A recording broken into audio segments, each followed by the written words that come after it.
Be Like Podcast mission statement. We the #1 mentorship for mindset development, career ascension, education, and leadership cultivation. Our DNA is that we are authentic, positive. We respect all sex, race, religion, political views, preference. And then we like to have a great sense of humor, like to be funny, like to have a good time.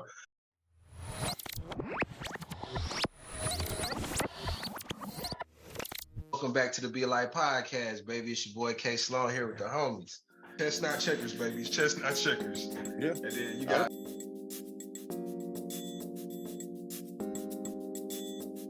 he's my brother. If he move crazy, I'm right behind him. But that's the market story.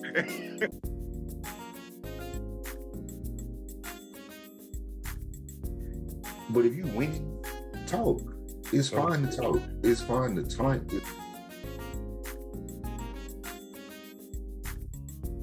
This album be bald forever. Like my hair, bro. It looks.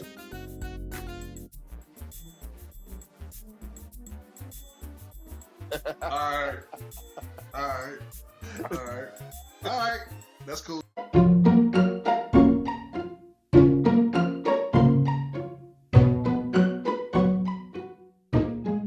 And we back like we never left without our fourth amigo. He is I supporting the kids. Yeah, being a real man out here. Real men, our fathers, the supporters, the husbands. So that's what he's out here doing. You know what I'm saying? Y'all hear that, you bums? Take care of your kids. Support your wives. Yeah. Be a man. Man standing there. Yeah. Be a man, man. Man. But let's talk. How we doing? First and foremost. Life. Blessed and highly favored. Yes, sir. Happy to be here. Always blessed, man. Big things on the horizon. Promotions. Taking care of new life. Yeah. School almost over. Out for the summer. So, Out for the summer. That's going to be beautiful. It's going to be a great summer. A lot of good things coming. God's moving a lot of different things, especially in our lives from what we've been talking about. And a lot of things coming. That book coming soon. 48 Laws of Light. Y'all make sure y'all support when that thing drop because we put a lot of energy into it. It's been a long time. It's been a long time coming, but it's about to be here. And what's up with Ja Morant, man? Cap or no cap? Let's get into it. Cap or no cap? Ja Morant may be mentally ill. Cap or no cap? Dang. Cap or no cap? He may have a clinically diagnosed stupidity. Is he on the 504 plan? Yeah, he's on the. Was Ja 504? Yeah, he got accommodations. Ja got accommodations. He need extra time. Bruh. The directions read to him twice. Chill out. But really though, is he fumbling the bag though, cap or no cap, bro? Like, I mean, what do you mean? He already fumbled the bag. Was Ja all NBA player this year? No. Even if he played the whole game, the whole season? Oh, yes. Okay, he fumbled 40 mil off the muscle. 40 mil. You know how many things I changed for 40 mil? I definitely stopped picking up guns and videos for 40 mil. If it's that easy. But like I've been saying, y'all know how I feel about it. He's 23. He probably hanging with the wrong crowd, wrong environment. And I don't think he thought dude was on live because once he saw the gun, dude tried to hurry up and turn the camera. He probably didn't know he was on live. Ja just living his 23-year-old life. He just getting caught on camera doing stupid stuff. At 23, you're a legal adult everywhere you go. True. You young, yes. You're also, in a lot of cases, graduating from college, entering the workforce, being a real adult at 23 years old. You paying rent, you might have a car note. It's a lot of adult things you're doing at 23 years old. And I don't think it's actually fair to young adults and to teenagers to say 23 is so young that you get to be that stupid. I really don't. For everything that we talk about, and we want kids to do better, we want people to do better, at some point we have to hold you accountable, bro. And if not when you're a 23-year-old grown man, because you're a grown man in the eyes of everyone. Yes, you're a young grown man, but that don't change. Like, you got to be able to be smarter than dumb, bro. Like, I'm not asking you to not do anything. Again, I'm never saying don't go have fun, don't enjoy your life, but be smart enough to say, I can't even do this with y'all because y'all too stupid not to pick up the camera. That's the big Right? thing. That's the biggest thing. That's the big thing. Is how you running with the dumbest guys ever that keep letting you or keep selling you out. Like, bro, why you got this camera out recording me knowing we just went through this? We just went through this. And I think I seen something that somebody said their theory was there had to been, you know what I'm saying, like drugs involved, like, or some type of other situation, because no one would make that doesn't make sense to do for a rational man that's already been in trouble for something similar. He said like somebody had to been smoking, somebody had to been listening to music that was like, you know what I'm saying, like he's trying to embrace himself in that thug gangster culture, and it's like he's getting swept up by it. He's getting swept up by that image he wants to be in. He just wanted to go out and do hood stuff with his friends. His hood friend. With my friends. He's gonna do the hood rat stuff with his friends. Okay. But you know what, though? I'm not even accepting the drug thing because they don't even really test for weed in the NBA no more. Right? Most of them cats getting high. So, okay, I'm not finna say smoking weed makes you so reckless and stupid that that's what you do. That's a personal choice, dog. Like, how many other people are doing this? Ja is not the only 23-year-old in the NBA. He's not the only kid who is possibly around gangster dudes, whatever you want to call them. Like, he's not. He the really only not. one doing this though. He the only one getting caught repeatedly for stuff like this. So he does have to get punished, like at some And point. that's the crazy thing, bro. The first time it was him. It was him picking up his phone, going on live. That was on his Instagram account. This time it's your partner. So when we talk about making choices for self-preservation and stuff, who are the people that you around, right? If I know if one of y'all did something stupid and I said, hey, you got caught once and that was on your own accord, the next time I see you finna do something stupid, I'm probably gonna pop you in the back of your head until you tighten up, dog. Because 40 M's. Because guess what? If I'm your boy and you got 40 M's, yes, I expect to eat for free. I expect, look, I'm the driver, I'm your bodyguard, whatever it is, because we know how this works, right? Yeah. But the reality of that is I got to keep you in line at some point too. That's how you make it in those situations. Somebody has to steer you the right way. You might be the breadwinner, but if you got people around you that's gonna let you tear yourself down, what good is it? Right. Yeah. Yeah. Can't be around a whole bunch of yes men. You gotta have somebody to tell you no. That's the same thing. Somebody that say, yeah, because it's not a crime to pick up a gun. I mean, I don't know why you want to show off a gun. I don't get it. But he's not breaking the law. So if the camera wasn't in the car, they can do their little hood rat stuff. It's just that camera that keep getting them caught up. So that camera get a lot of people caught up. That camera get a lot of people caught up. The folks be doing it for clout, dog. Yeah. Think about that for real though. Like, you're only really doing that action because you want to put it on camera. Because what's the fun in that? Let's be real for a second. What is the fun? Two grown men sitting in the car listening to music, waving a gun around. Is that something that y'all call up y'all homeboys and do? I ain't never say here and say, hey, Jones, let's go sit in the car and listen to Boosie and Webby and Wade and Nine. Like, but we do have peers who do this. And I also call them stupid. But I'm just saying though, it's like almost like you choose the route. You choose the route you want to go. We've chosen. Hold on, Kerry. Hold on. We have peers that do that on camera. We don't have peers that, like Nate just said, it's still for clout. It's still to show off the gun. They don't do it without the camera in the car. I don't have any friends that just wave guns around with it. It's usually with the camera. It's usually like, yeah, y'all, you know what I'm saying, they saying stuff with it. It ain't like we just listen to Boosie and Webby. Me and Nate in the car, we just, hey, waving guns. Yeah, So it's for the clout. it's for the clout. Yeah, For sure. It is. It just hurt me the most to see that they got rid of what's his name, Dylan Brooks, for his antics on the court. Or I ain't say it, but they saying like they ain't want to deal with him. Memphis You got Grizzlies to be deal harder with than that him. if you gonna do all that stuff. If you gonna talk stupid to LeBron, you got to come out there Bro, and like yo, but give him hoop 40. harder. If he hooped harder, he'd still be on the team. it's just not Second good team enough. all You got to defense be wasn't good good enough to enough. have your leash that long. Yeah, That's it. be at least It's Draymond. If you're gonna talk, be at least Draymond. Yeah. I feel you. Draymond bring more than second team all defense. They was both on the same second team, but Draymond contributes more. And like Klay Thompson want to do 4 rings.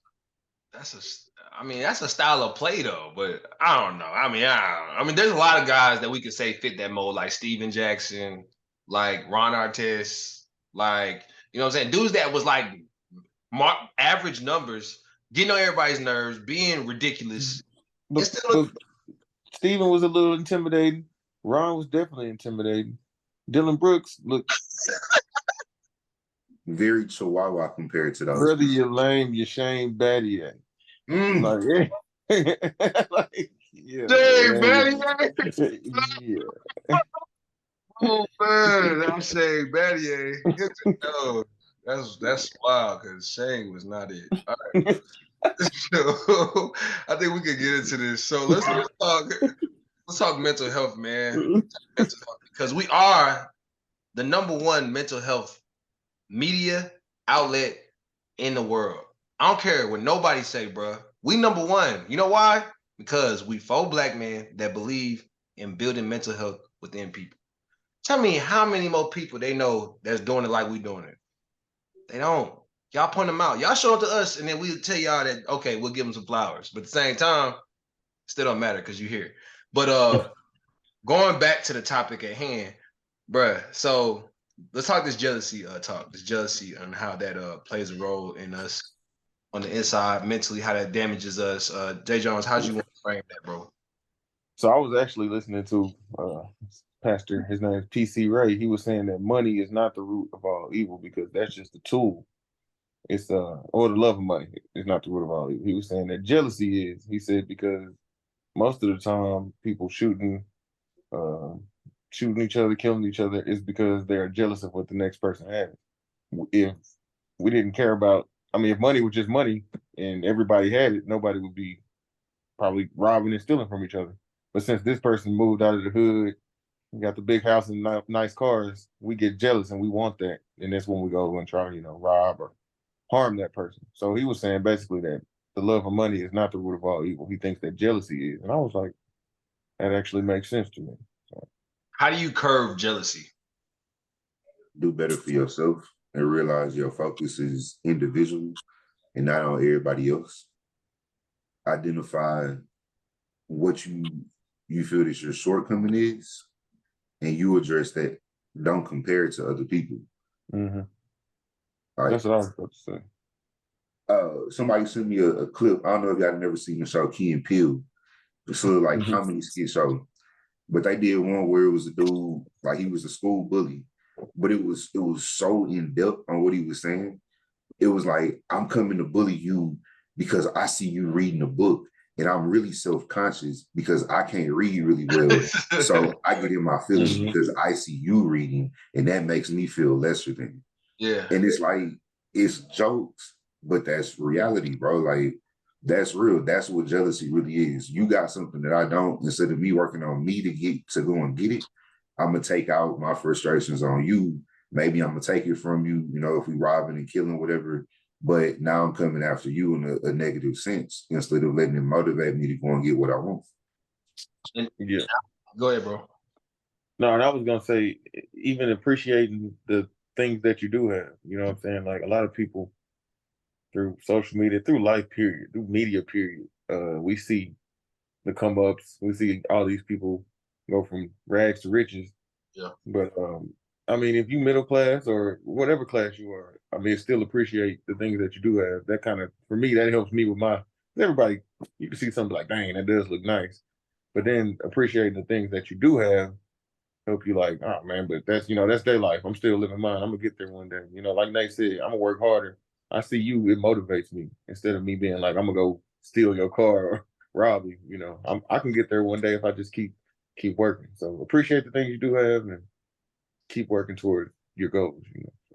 Yeah, because I feel like it's reactionary to be jealous. I think that's a reactionary response. You're not really thinking about your response. You reacting and you are staying in that reacting phase. Like I've heard explained before, like to appreciate where you are, you got to know that you constantly working to go somewhere. Like you got to know you have a purpose and a vision and a dream or whatever goal you're attaining, you're trying to attain. I think some people don't have anything. And then if I have nothing that I'm going after, every time I see you do well, I'm hating on the fact, like you said, that you can read and that you enjoy reading and you have something to get from this. Why you got something to get from that? I don't got nothing to get from reading. Why can't I find something? It's like you got, like you said, Drill, you got to do that inner work and find out what is it going to take for me to find peace around greatness. You know what I'm saying? Like I had put that in the message when we was talking about this. It's like you got to be able to be comfortable. If you want to be great, you got to be comfortable around great people, great things, beautiful people, beautiful things, hard workers, and not be feeling away. You know what I'm saying? Not feel a way that somebody's putting in more work than you. Like that's literally that's a part of life. Like you're going to see people put in more work than you, make more money than you. You have to be comfortable with saying, I'm not there because that's not my route. But it could influence my route if I use it. But I'm not there. I'm not them. It's a big thing to me on that when you saying work like that. I think there's a certain amount of people who don't even necessarily view it as these people did that work. I think some people really have such a warped perception that it's just given to others. They don't understand that it took work. And I think that's kind of what triggers some of that jealousy all the time. I think really, if you were honest with yourself and said, hey, this person worked a lot harder than I do, so it makes sense that their bank account is bigger than mine. It makes sense that they got a nicer house, whatever it is. I think some people just kind of believe, oh, man, life was easy for them. They just got handed this. That should have been me. And that's where that jealousy come in at. It's a perception thing too, man. I think because if you really shift your focus on what it took to get there, now you understand the value of that work. I think a lot of people really be missing out on that. So I got a question for you then, Nate, with that exactly what you just said. What about when that's true though? So what about when it is true that someone is just getting that because they got blessed? Realize it's an outlier, and that's not the reality for most people. It's 8 billion people in the world, bro. It's not that many trust fund babies in the world. It's not. There's not that many people who were born in a generational wealth. When you start breaking down the numbers, you might be able. If it's 100,000 people, yeah, that's a lot of people in relative terms, but it's 8 billion people in the world. So what's 100,000, right? If that's where you keep your focus at, and not on the other 8+ billion people, because it's like 8.4 billion people, right? So what is that number? I think because we're individuals, when we see stuff like that, it's however many thousands of millionaires, whatever in America, it's 100 billionaires in the world. And you kind of get those numbers of like, why can't I be one of those, right? But that's such a small drop in the bucket that I think you have to shift your mindset to it's an outlier. And not everybody, probably did, for real work for it, but somebody in their line did some kind of work, whether it was, out there blue collar grinding, or maybe you got your hands a little dirty, whatever it is. Somebody did something to go and get it, and they were able to pass it on. That you can't control, right? So that's always my view on it. When we see like the extremes, consider that really an outlier, right? Because it's not saying you have to be average on like a scale of great to lesser than, but on average, you're part of the big group, right? You're not one of the people that's outside of this growth chart, whatever it's gonna be. So I think that's the way you keep your mind kind of set on it like that. Yeah, and I feel like if you work hard to get it, you'll work hard to keep it too. I think that's something else to be said about that, because if you got these people that living in Beverly Hills or Lake Travis's or, you know what I'm saying, these areas where they got that money. I mean, if you ain't work hard to get it, you inherit it. More than likely, you're gonna blow it, and you're not gonna build anything else from it because you just got it. You know what I'm saying? I knew people when I was in high school that just had it like that. Like I live in a middle class neighborhood where kids was driving to school, and you know what I'm saying, like a Benz, like it was just like a thing. And it's like I would look at them like, man, I wish I had that, but at the same time, it was like I was like, you know what? I'm gonna work to get mine. Like I'm gonna put my work in, go get my bins for myself and my mama and my dad. You know what I'm saying? Make sure that we good because of work I'm putting in.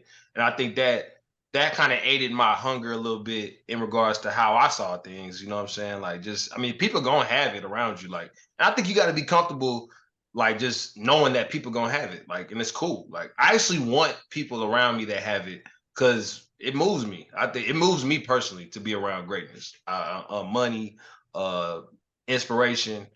You know what I'm saying? I like being around it. I'm comfortable with it. You know what I'm saying? It made me hungry. Like, Would you rather be uncomfortable because you're the brokest person in the room, or uncomfortable because you're the richest person in the room? brokers for sure.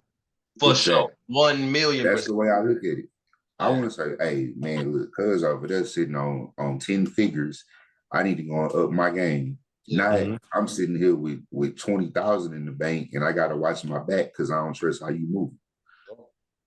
Yeah, and then like y'all said, being the brokest person in the room, I'm gonna go get some game from these people. And if I'm the richest person in the room, I mean, They coming for what you. yeah, y'all can. Like Nate said, I'm watching my back. So Yeah. yeah. And if you got, you know what I'm saying, people you rock with, you know what I'm saying, feed your people too, because if you ain't feeding the wolves, they're gonna put you on the menu. And that's real. I got that from Earn Your Leisure. They were talking about that the other day. But man, with that being said, I mean, I also wanted to talk about the what the clown situation. So y'all seen when I put that message in the group about the clown. So what I want to talk about that is I heard Dr. Boyce Watkins who talks. He says a lot of stuff. Honestly, sometimes he be saying some crazy stuff, so I don't really listen to everything he say. You be seeing Dr. Boyce Watkins like, well, he be kind of player He hating. be kind of wild sometimes. He low key be player hating, but he's smart though. He be saying some stuff that he be spitting on. But he said, you know what I'm saying, like in a lot of situations, you see people take people into their situation like John Morant. He brings his friends in, and a lot of his friends are like clowns a little bit. Like, and the reason why they're clowns, not to practice defamation of his friends, but the reason why they're clowns is because they're not thinking in his best interest. They're in his group, they're in his circle, but they're not looking out for his best interest. And he said when the clown comes into the palace, the clown never turns to the king, he turns the palace to a circus. And it's almost like going back to like what we're talking about when you're looking at having that 20,000 in the bank and you have to look over your shoulder versus, you know what I'm saying, being a hungry person. Like when you let people that aren't necessarily on your level into your personal inner circle, into your personal space consistently, they turn your show into a clown show. They turn your palace into the circus. They make it a joke. You know what I'm saying? Because you have now not been attentive enough to understand that you let somebody in that doesn't understand how important it is that we execute here. You know what I'm saying? Like that's I can remember back when, you know what I'm saying, we used to play, bro, and we had our team, and you know, you got like 50 or 60 brothers, new brothers on your team when you join a football team. And I would have to learn who the clowns was because certain dudes, they would be good and you want to be cool with them. But some of the best players on the team sometimes would be just dudes that get you in like the worst trouble because they just didn't think.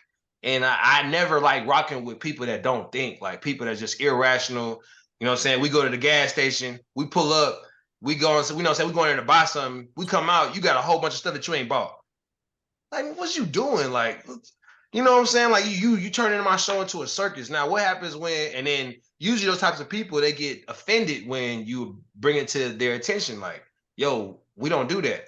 Usually it's like, well, what am I doing wrong? And that's when you know you got to kick them out of the circle because it's precious here. Like, I got stuff to lose, bro. Like, I can't just be doing anything. I can't just be out here trying whatever. Like, I got things to lose. And can y'all speak to you know, the people out there that's not letting people go because of that attachment. You know what I'm saying? Like maybe this is your cousin, maybe this is somebody that's been a friend for a minute, maybe this is, you know what I'm saying, somebody that, you know, you respect.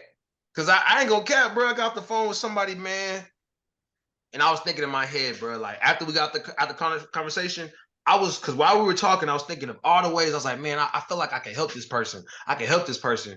But then after I got the phone, I said, bro, they lower my vibration so low that I no matter how much I respect you, I can't rock with you like that. Like until you ready to raise your vibration, I cannot rock with you like that. Like, cause you gonna make me lose something. And can y'all speak to that, bro? Cause that's hard. That's hard.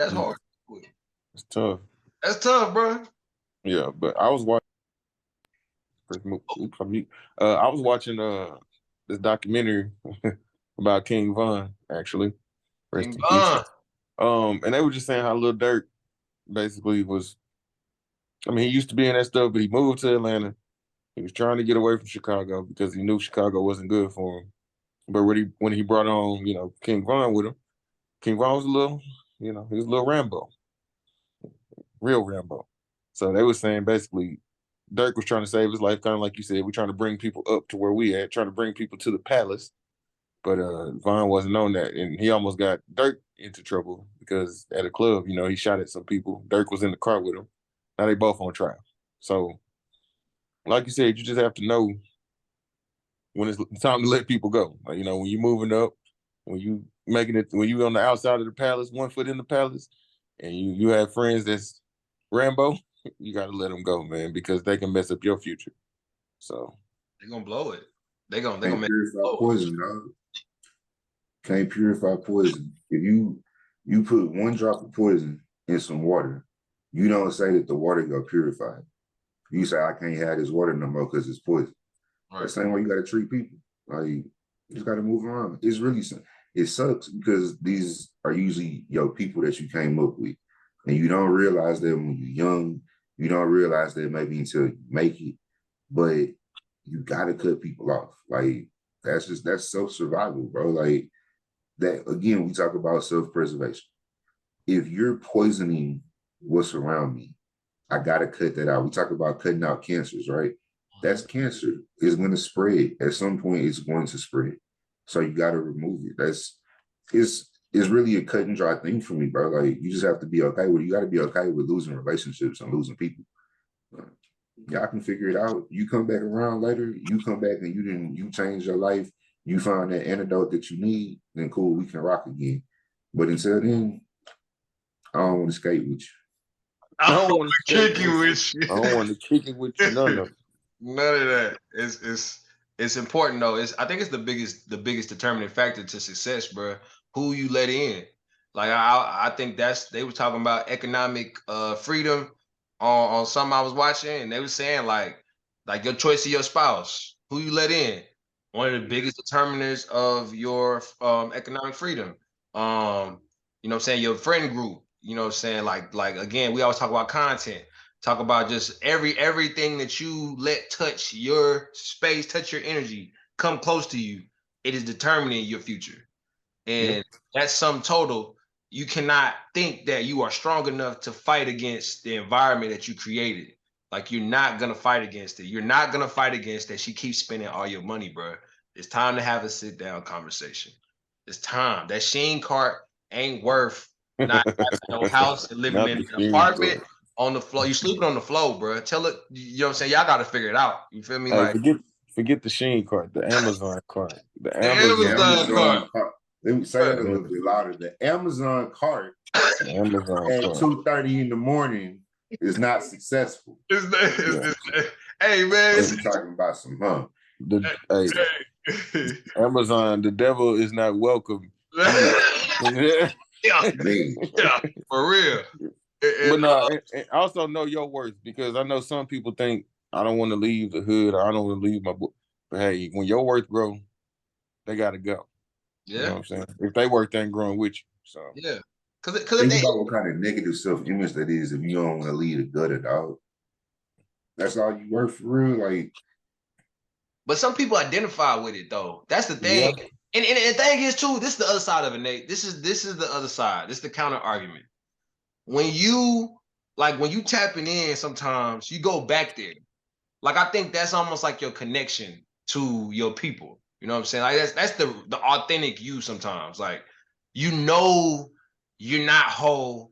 There's certain parts of you that you had to ditch and you still fighting it, and you identify with, you know what I'm saying, who you don't want to cut off, you know what I'm saying, or the things you don't want to cut off, but it's like it's required, and it's like you got to keep it in your mind.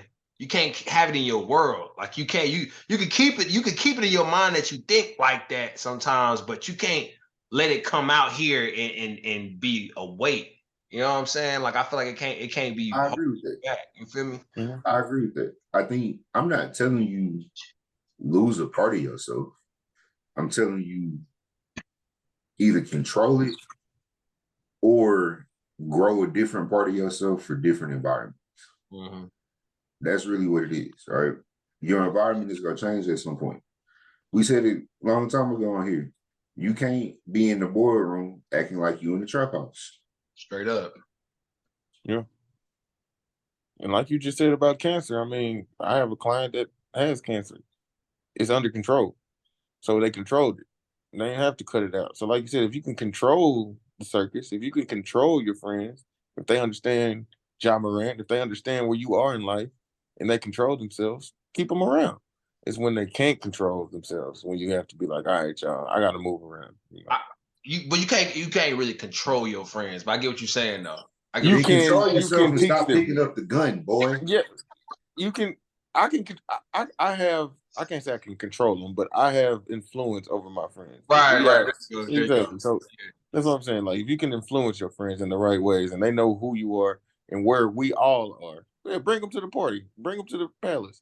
When you can't influence them in the right ways, y'all stay here. Hey, I'm gonna come back and see y'all tomorrow. I'm about to go to the palace. I'll see y'all this weekend. You know what I'm saying? Right. I'll see y'all at the family reunion. Yeah, family once a year. You said once a year? Once a year. All right, y'all. See y'all next year. All right, I see y'all at my grandma's house. I gotta go. We got a good eye.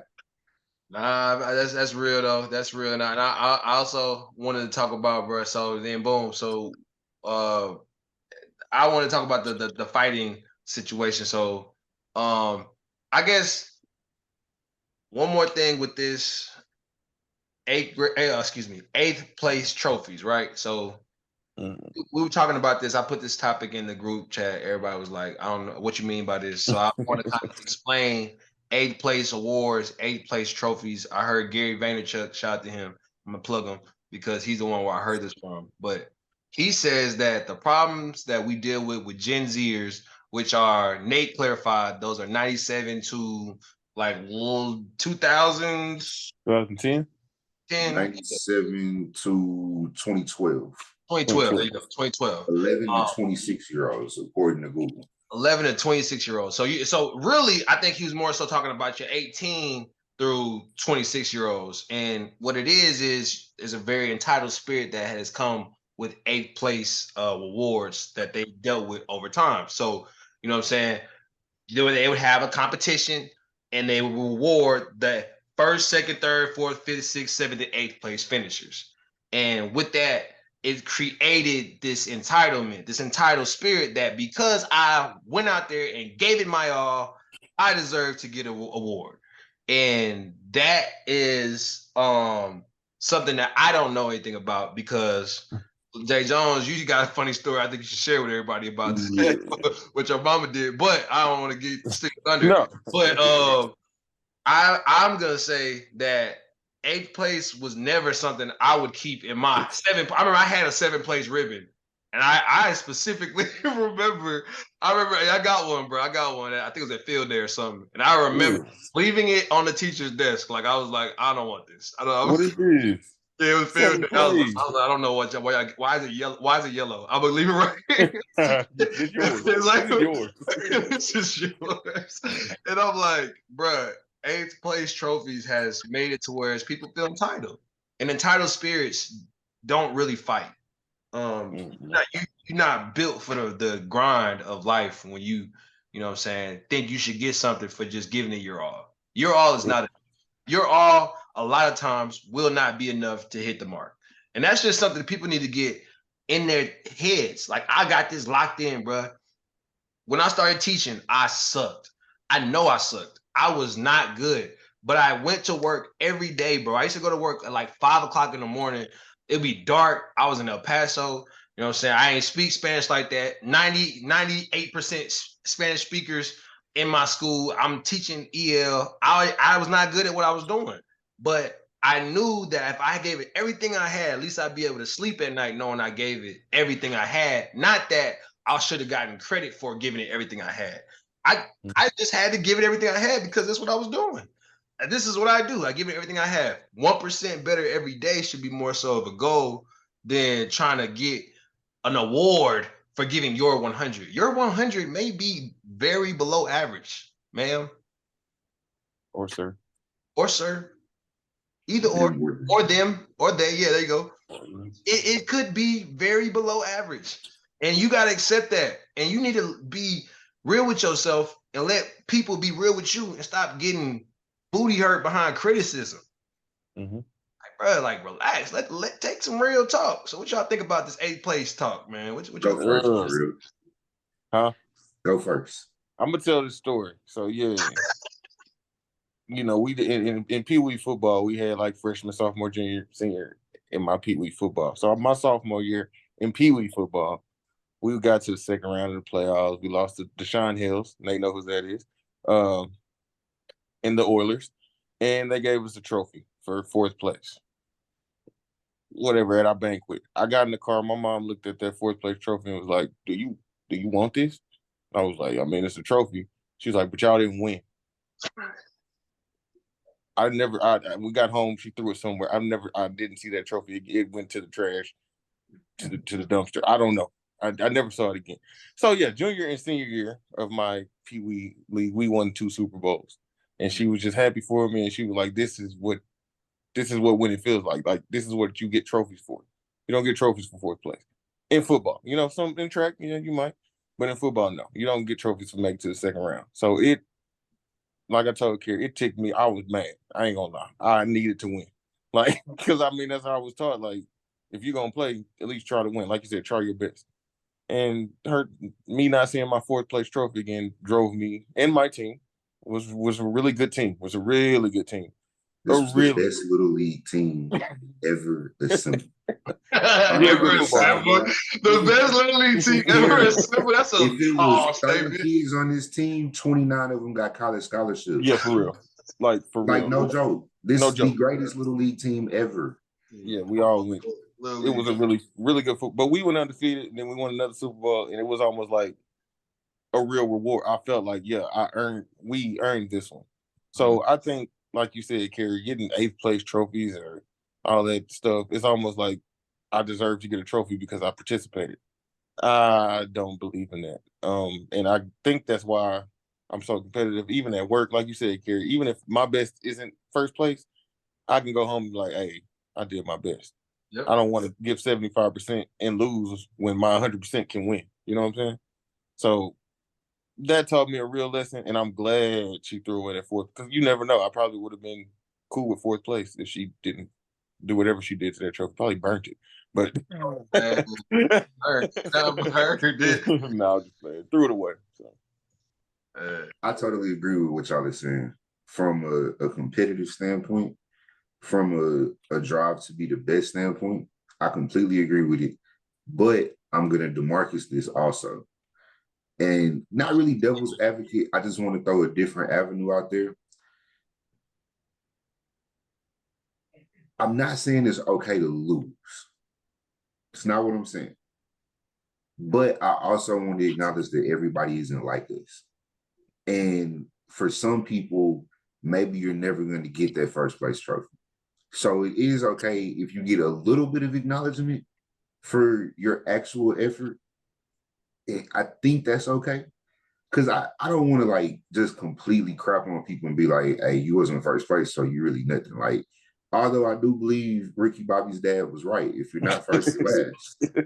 I think some people just they don't necessarily have that same kind of mindset. So I think as long as you are actually out there grinding, a little bit of acknowledgement isn't a horrible thing. You don't deserve a trophy. You don't deserve a ribbon. You can get a pat on the back for real. Like, hey, good job. I see you giving some effort, but I think that's okay for some people. Like to actually understand you're never going to truly be number one. And competition is cool, but when we talk about grand scheme of life, it's a lot. Like even it's levels, right? Like even with us playing football, we played D2 ball, bro. We wasn't Alabama. Like we got out there and lose. We could have won D2 national championship and went out there and been a practice game for the not even fifth place team in D1s, right? Mm-hmm. So it's really levels. And I think that's kind of where I'm going with that. Is like if you really giving your all, I'm gonna applaud you a little bit. You get no trophy though, but you know, for some people, it's okay. Like I don't want to completely poo-poo. No, and I agree. Like I went to, I mean, and I think even in football, even in sports, I went to the Big 12 championship last year. Yeah, and Max Duggan, the TCU quarterback, played his butt off. He did. They lost to Kansas State. They did. Everybody walked out that stadium like, man, he should, his heart's still on that field. We acknowledge, pat on the back, like you just said, Nate. This man, I wish he would have won that game because he gave 100.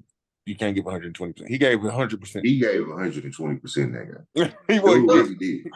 But what he gave so much he had nothing when he played Georgia. Yeah, nobody did. But we all did acknowledge how great he played. But like you said, Nate, I think the pat on the back, the hey, you did your thing. Everybody to the media, you played a really great game. But like you said, Nate, no trophy. Like we saw it, we acknowledge it. It's the same for that. You got close, but no cigar. Like it is what it is. When you don't hit the mark, you don't deserve to get what people get when they hit the mark. Right. You shouldn't be looking for cheers like that. You shouldn't be looking for boos like that. Like, or you shouldn't notice boos like that. You shouldn't notice either like that. I feel like when you're really in it. Like if you in it for whatever you're in it for, you have to detach yourself from the extrinsic reward, right? You can't be locked in. Psychologically, I feel like you get the best results if you have a personal investment into why you're doing what you're doing. Because just like the example you gave, Nate, if I don't do well and you give me some acknowledgement, that's great. But y'all know, just like I know, if we lose the championship game, I don't care who patting me on my back. Get off me. Leave me alone. Let me go deal with this. Because I just gave it everything I had. So now I have to make it make sense as to why I'm hurt. Did I do enough? What can I do next? Like I have to go through that process. And it's important that, and I think you're right, Nate. I need that credit. I do need somebody to tell me, like, you know, the key words of encouragement are great. But I didn't do it. I didn't make it happen. And I think that we better not think that we can get away with continuing to give ourselves credit for not meeting expectations or giving our peers or people that depend on us credit for not meeting the expectation. And that's me in the classroom, bro. I got parents that get on my phone, they get in my emails, they want to come sit down with me, and they want to argue about grades for their kids. You didn't earn it. Bro, it's sickening, bro. It's sickening. It makes my stomach hurt to watching a mama sit across the table from me and ask me why her son is failing. What are we talking about? Why is your son failing? Because the scores that he made average to this number. If you want the real answer. What are we talking about?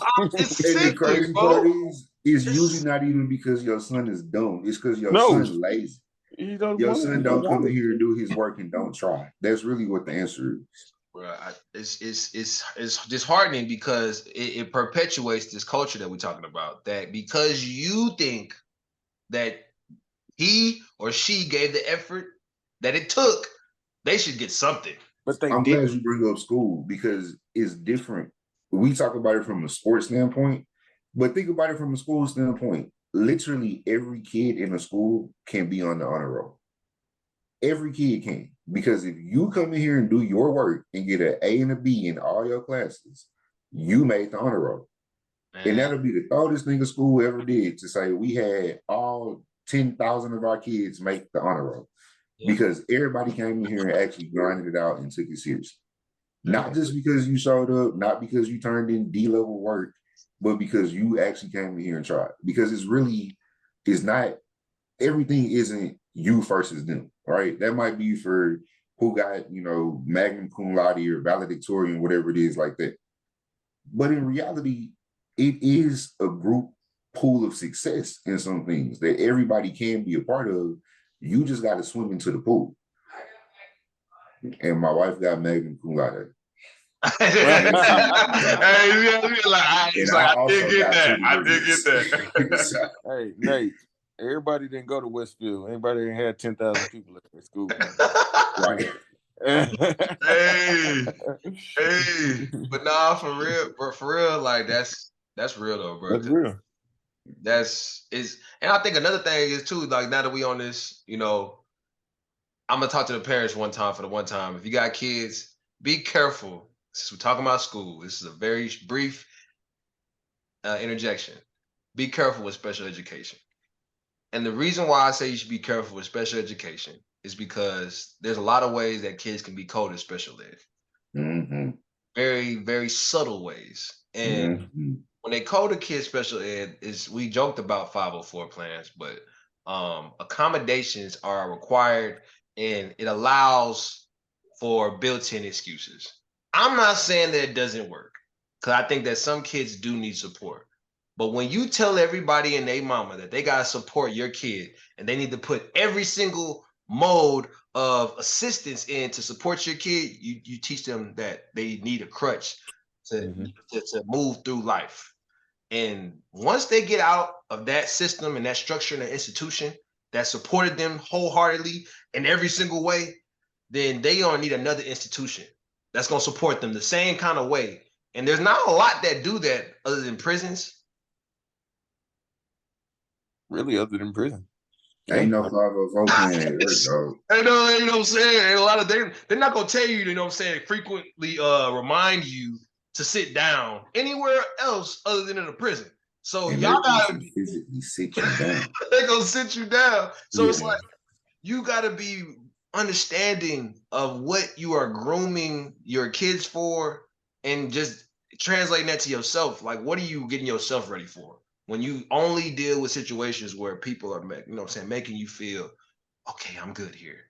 You guys understand that I need enough, right? I need this and I need that and I need this. It's like, okay, we'll give it to you. And we won't give you any money because we have to spend more money to support you.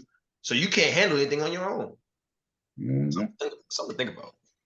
That's very real. Sherry and Nate, well, Nate, your daughter don't play sport. If your daughter had a bad game, whatever, bad track meet, do you say good game or good? What do you do? Because I see. So when my daughter has, and when we say bad, what do you mean by bad? Like poor, not up to her standard. Let's go with that. Because bad for other people. Her decent can be good to other people, but not to her standard. That she can do. So if she's athletically, in the past we had this conversation, me and her. So if she athletically did not perform where she normally would perform or didn't improve, I would tell her, like we would have a conversation. I ask her, how do you think you did? That's how I always start, because you never know what a kid's thinking or what somebody's thinking until you actually ask them. You know what I'm saying? So usually if it wasn't up to par for her, she'll say, I don't think I did very well. Okay. Usually. Now, there have been times where she thought she did super well, to which I say, okay, what do you think went well about it? So I usually open it up with questions. Like I always kind of get a feel for how she's feeling, what she's thinking. Then I always close, whether I think she did well or not, with what do you think you can improve on? And I think you can improve on that too. And I think I never really make it feel like you did bad. So I'm not going to say that. Like I support my baby in that way. Like I always give her good and bad and everything. She could go break the world record and she gonna know something she could have improved or something she, you know what I'm saying, did great on. Right. Like, that's how I am. That's just me. That's how I think for myself. That's real. You know what I'm saying? What is your quantifier on that? Like, especially like in a sense of attracting, is it you didn't come out the blocks hard, you didn't hit your drive phase the right way, or is it just as simple as you wasn't top 3 this meet? Nah, it's based on what I've seen you do.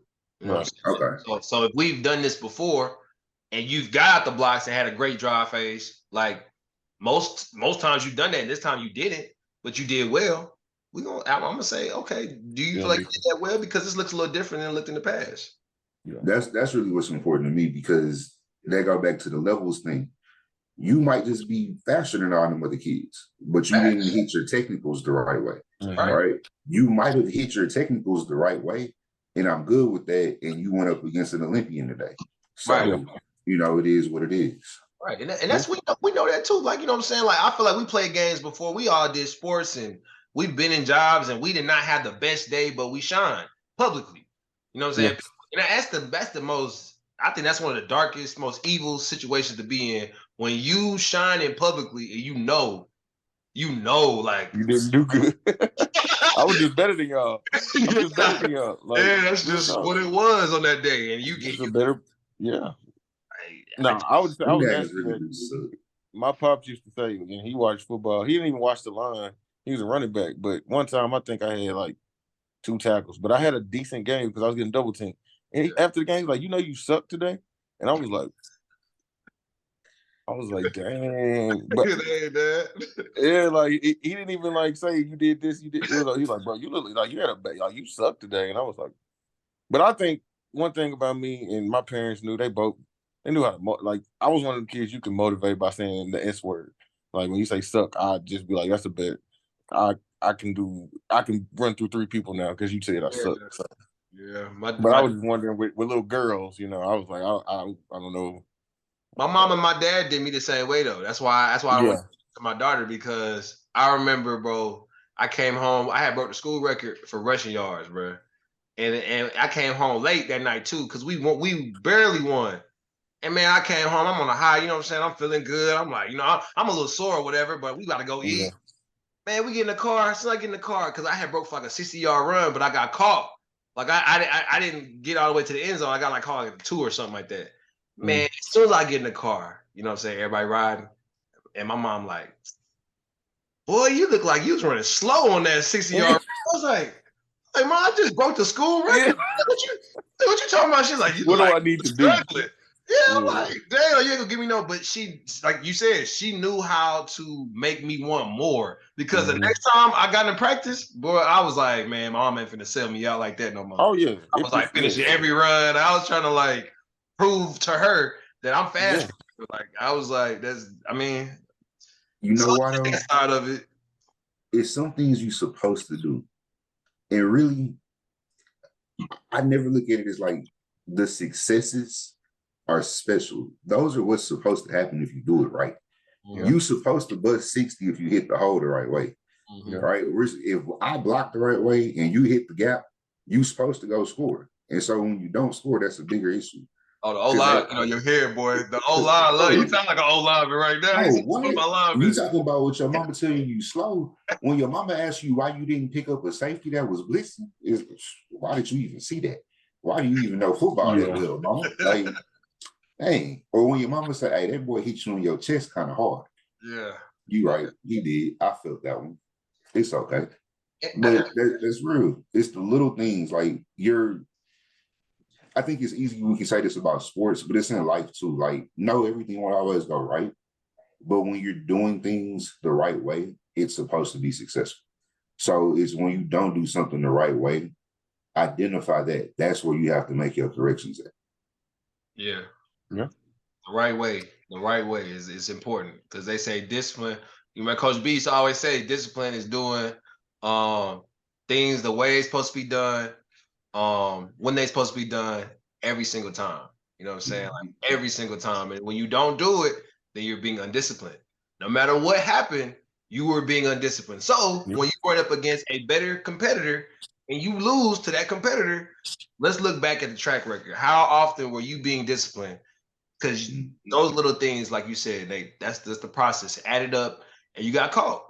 And you gonna get caught. You will get caught. Your pants will get caught at your ankles by somebody if you keep doing things without doing it the right way. You know what I'm saying? Facts. That's really why sports is such a great analogy for life, dog.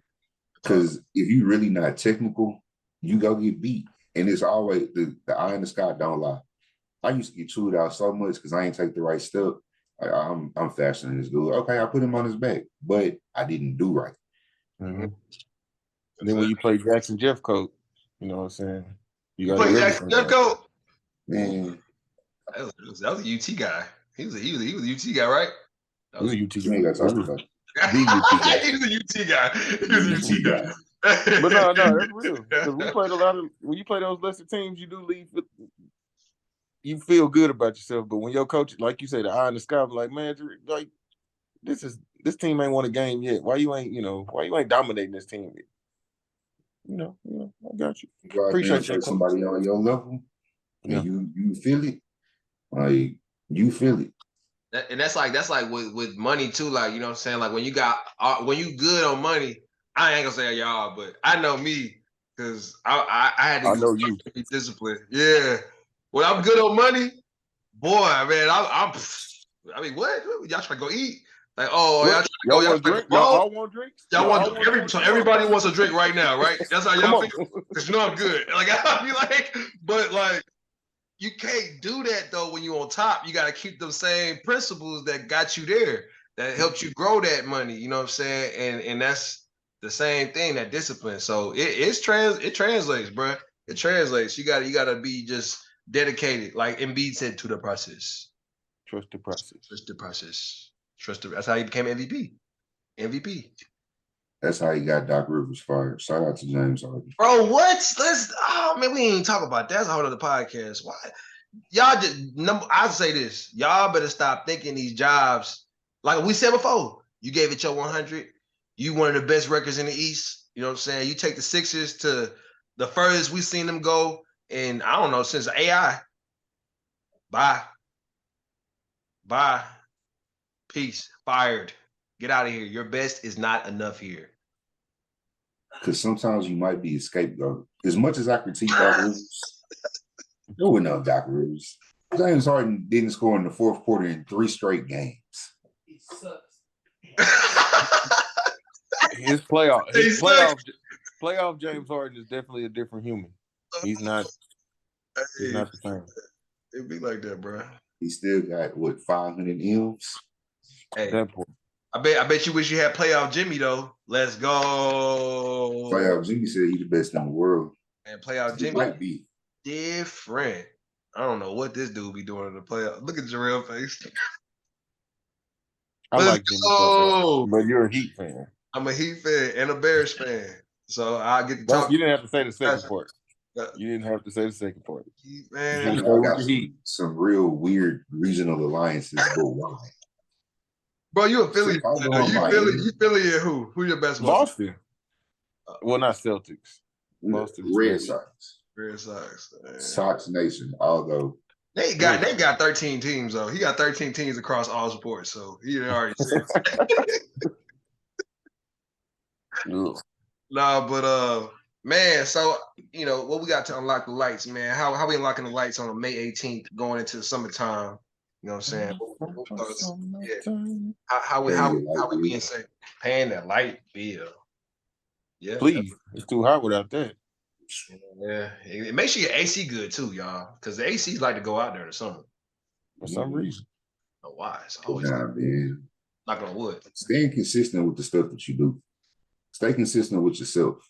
I heard one of my coworkers ask somebody, "What are you doing special for yourself, early? Do something special for yourself. Take care of you. You're important. You are the most important thing. Be selfish sometimes." Real talk. It's not a bad thing. It ain't. It ain't. I mean, my thing lately is with all this life and growth and everything, just trust God. Don't lean on your own understanding because we don't understand some things. And some things are happen to us for us to grow. You know, sometimes we take losses, not get in first place for us to grow. So keep it up. Trust God. Open your Bible sometime. Don't read it on your phone. Go open a real book and read out of it.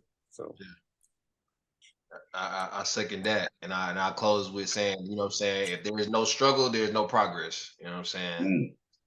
There's no struggle, there's no progress. We got to struggle through something. You got to pay something. You got to put some skin in the game. And if and somebody ain't willing to struggle with you, let them go. You know what I'm saying? They're not here for it. There you go. J.Jones just showed you. Be a light. Be alive. Yeah, make sure y'all subscribe. Make sure y'all like. Make sure y'all support. This is the #1 mentorship for mindset development, leadership education, career ascension education. We here for that. We here for y'all. So make sure y'all keep showing love and hey, we out. Hey.